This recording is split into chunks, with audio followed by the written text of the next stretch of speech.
Oke, Assalamualaikum warahmatullahi wabarakatuh.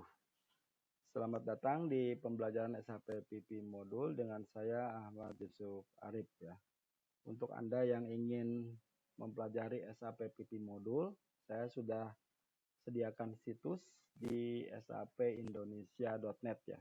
Di silabus SHP PP Modul ini saya membahas secara overview, secara garis besar dari SHP PP Modul, mulai dari master data ya. Master data ada material master, ada BOM, work center, routing, dan production version.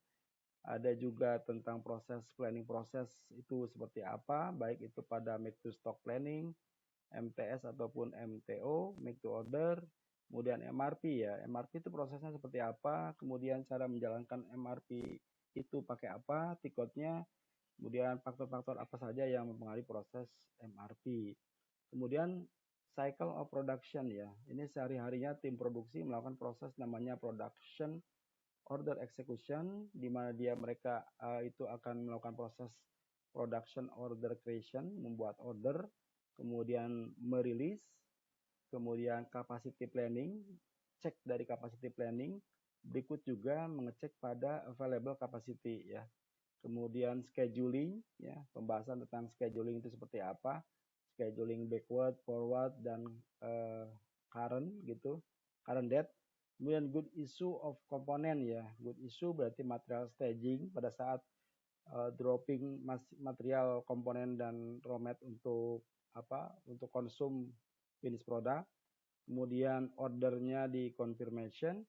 Kemudian yang terakhir adalah good receipt ya, hasil proses penerimaan dari finish product gitu. Dan TECO ya, TECO itu status perubahan status menjadi technical complete ya. Nah, yang lebih unik di pembelajaran SHP Indonesia.net ini, saya membahas tentang konfigurasi ya. Saya membeberkan ini konsep konfigurasi yang ada di SHP PP modul, di mana kita tahu setiap modul SHP tentu dia ada config-nya, karena tanpa config proses-proses master data, transaksi planning proses dan seterusnya tidak akan jalan ya. Dapat dari mana config ini? Tentu saja ini config adalah diskusi antara tim project dengan company ya, sehingga menghasilkan blueprint. Kemudian dari blueprint itu dibuat config, kemudian di UAT atau SIT ya, SIT ya testing ya, user acceptance testing gitu. Nah, tentu saja pembahasan yang lebih dalam ya, karena ini saya membahas tentang overview-nya secara garis besar. Anda kalau memang fokus ingin tahu lebih dalam tentang skenario-skenario yang ada di SAP ini, Anda saya ajak di member area ya. Di situ saya memberikan sekitar 1 jam masing-masing per modul ini nih ya, yang tanda putih ini, titik-titik ini, itu sekarang sudah hampir ada materinya, udah ada lah gitu ya, sekitar 1 jam. Dan teman-teman kita juga udah banyak yang ikutan gitu ya, ada teman-teman yang ikut kursus online gitu. Nanti Anda tinggal menyusul. Nah di situ saya akan beberkan semua, karena ada file PPT-nya, ada video tutorialnya, bagaimana cara menjalankannya di SAP sistemnya gitu, akan lebih jelas lah. Sehingga nanti harapan saya tentunya ketika masuk ke konfigurasi Anda tidak bingung gitu kan ya. Jadi cara mempelajari metode pembelajarannya Anda kuasai dulu konsep-konsepnya, bisnis prosesnya, baru ke config gitu. Jangan terbalik ya, nanti pusing, bingung gitu ya. Oke. Kebetulan materi saya di sini sekarang sudah masuk ke konfigurasi ya, semuanya sudah ada nih materi-materinya, nanti Anda cari aja di artikel sini atau di menu atas ya. Di menu atas itu kan ada grouping dari artikel ya, misalnya tentang MRP, Anda tik aja MRP, seperti apa konsepnya MRP, ini bisa Anda pelajari, ada video tutorialnya sih. Kemudian master data deh, katakanlah untuk pemula ya saya master data dulu, boleh Anda pelajari dulu, misalnya tentang master data work center, nanti Anda lihat di sini ada video tutorialnya, mungkin akan lebih paham dengan penjelasan dari saya gitu ya. Masing-masing semua artikel ini ada video tutorial, sengaja gitu ya, biar Anda mempelajarinya lebih mudah gitu. Oke, kita masuk ke konfigurasi ya. Konfigurasi di sini Kemarin kita udah membicarakan tentang default ya, default dan control field selection dari configuration ya. Kita akan melanjutkan konfigurasi dari Workcenter. Kita lihat captionnya seperti ini. Nah, ini menunya ya, menu agenda kita pembahasan konfigurasi Workcenter. Ini ada 7. Sekarang kita masuk ke task list ya. Task list usage. Apa yang dimaksud dengan task list usage ya? Nomor 4 ya. Nah, ini dia saya besarkan. Nah, ini yang dimaksud dengan task list usage ya. Nanti kalau Anda ketikkan di menu atas, ini bisa menggunakan OP45 atau dengan SPRO di sini ya, production, masuk ke production, basic data, Workcenter, kemudian define task list usage. Nanti ada menu di sini define task list usage, Anda tik execute, maka akan keluar usage dan description dari task list ya. Nah, seperti ini keluarannya. Nah, secara umum biasanya menggunakan 009. Ini adalah standar dari SAP ya. Ini keterangannya adalah all task list types.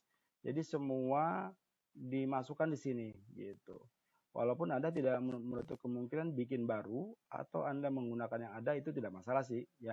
Tapi biasanya kita mempunyai kesepakatan menggunakan semua task list ya. Jadi yang pakai yang 009.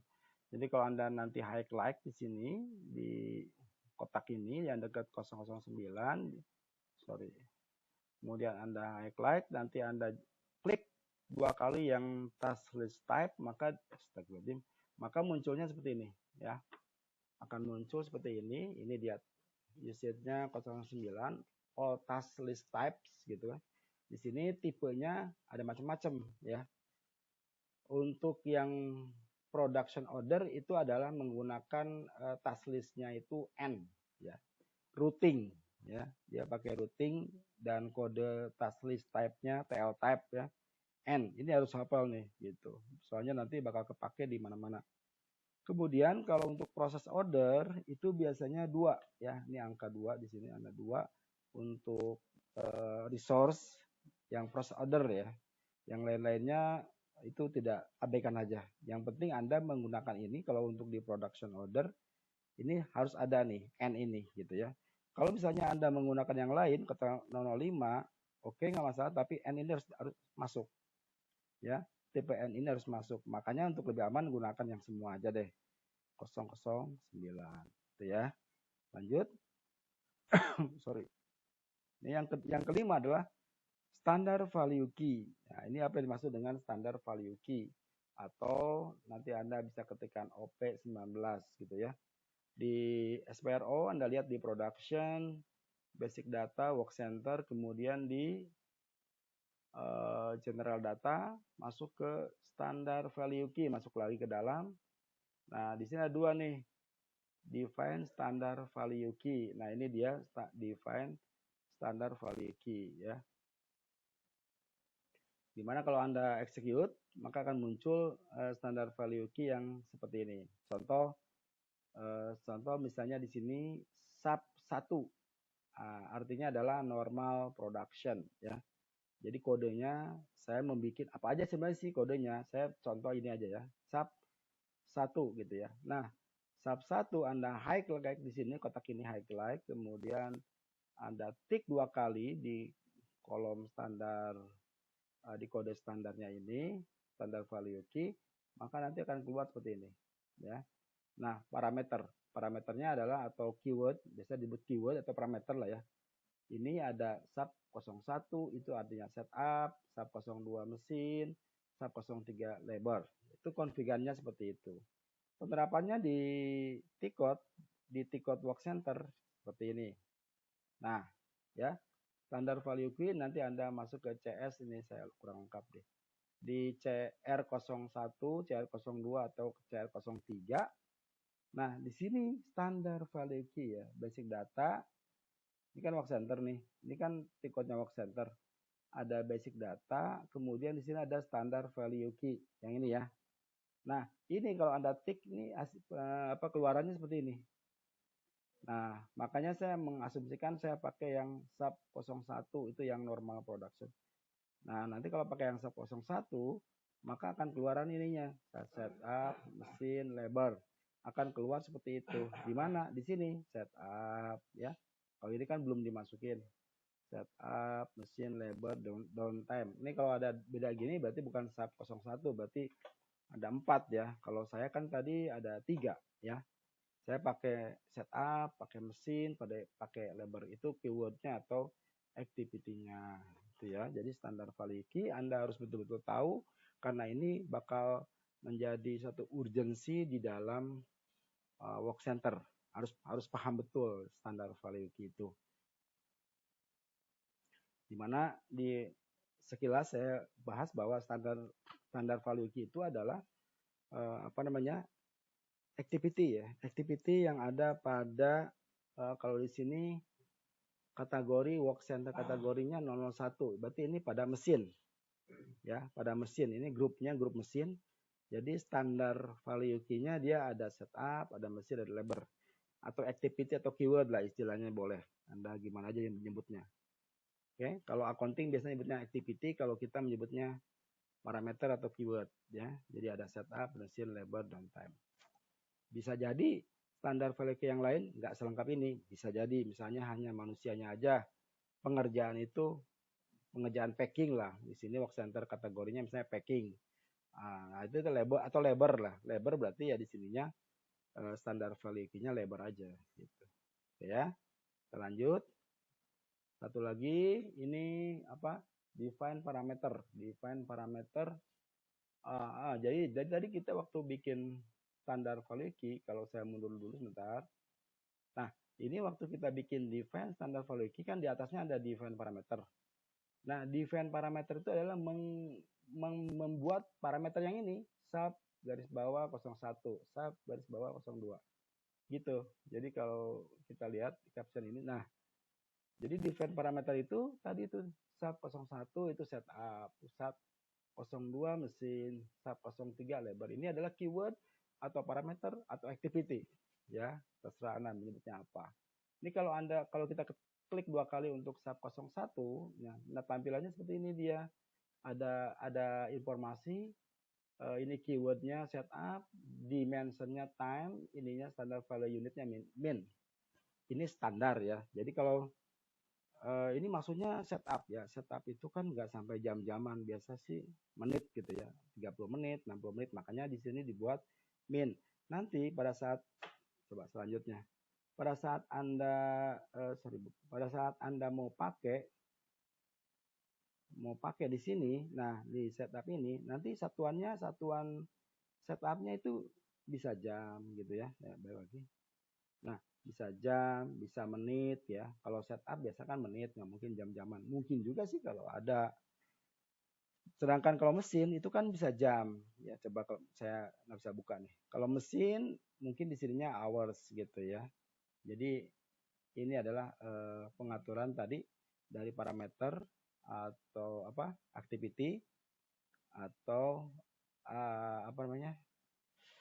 parameter, activity atau keyword ya. Istilah itu harus mulai dikenali deh gitu ya. Oke, itu yang define parameter ya. Selanjutnya nomor 7 ini formula ya. Untuk formula saya kira nanti pembahasannya dilanjut ya. Ini sudah lebih dari 10 menit. Nanti kita akan lanjutkan tentang konfigurasi work center di sesi terakhir. Dan kita sekaligus merangkum ya. Oke, terima kasih atas perhatiannya. Assalamualaikum warahmatullahi wabarakatuh.